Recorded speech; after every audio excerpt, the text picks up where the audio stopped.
Hey everyone, this is Tony from the Blacktop Media Network. We share stories about American cars, bikes, and the nostalgic culture from the 1930s on to today. We invite you to subscribe and hit the bell to be notified on our next upload.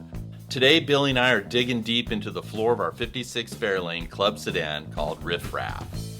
For the past 17 years, I've been dealing with the poorly covered, gaping hole for the ill-placed shifter on the driver's side of the tunnel, which spewed hot air and fumes into the cabin through a weak shifter boot.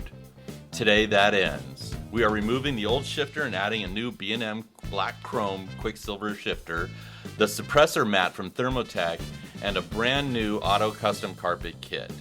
Stay tuned to the end as we have a special announcement. Let's dig in.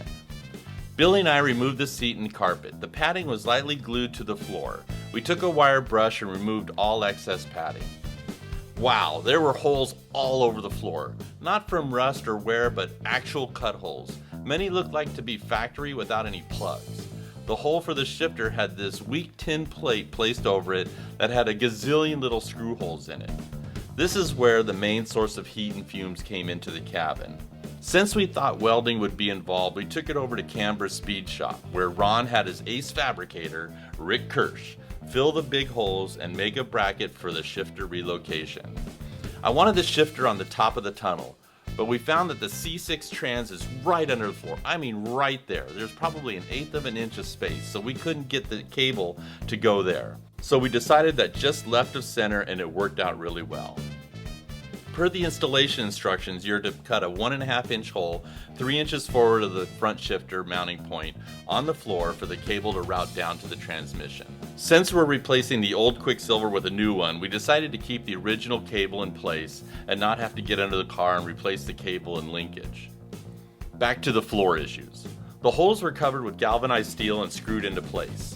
They decided not to weld so as to not burn the undercoating and possibly the car. I'd say that's a good call. Back at home, we sealed up all the small holes and around the galvanized plates with Gorilla Tape prior to installing the suppressor mat from Thermo-Tec.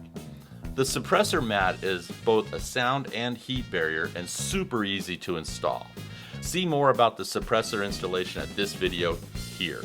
I run a wire spliced into the dash light wiring and along the top of the tunnel towards the shifter for the indicator light. Next up is the Auto Custom Carpet Kit for the 1956 Fairlane. We decided to go with a light blue carpet to lighten up the interior. The black on black on black worked well when it was styled as a street rod, but now as a 60s era mild custom, it needed a fresh look. We ordered the carpet kit online with their handy year make model search.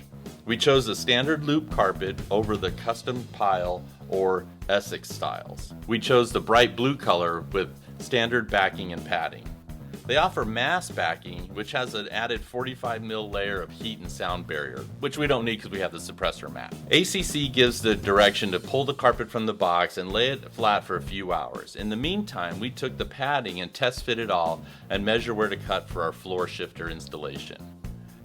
The carpet laid in pretty easily. I was nervous about cutting it for the shifter. Billy suggested to use an awl, but I took my time and used a box cutter to make small slits where the 4 bolts for the shifter go and a slit in the cable to thread through. The instructions made it an option to glue the carpet to the pad. We opted out of that. One thing that I'm really glad that Rick did on the shifter bracket was to install studs for the shifter instead of using bolts that came with the kit. This way the studs came up and it was easy for me to know where to cut for the shifter. Overall, the carpet fit fine. There are 2 pieces, one that goes from the front of the front seat forward to the firewall and another from behind the seat to under the rear seat. It's a bit bulky in some areas, so we added some extra padding to take care of that. Now it's time to finish the shifter installation.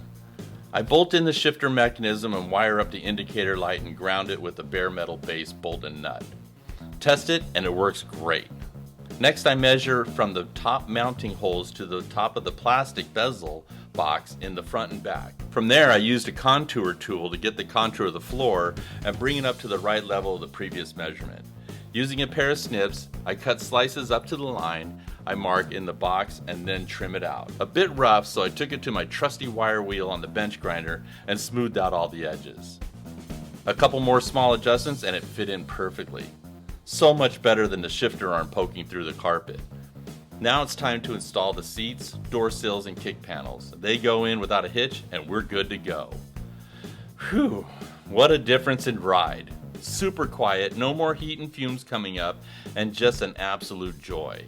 Sometimes working on a car like this, it all goes well like this job did. Thank you all for watching. We put out a monthly e-newsletter and award a random subscriber with a prize package.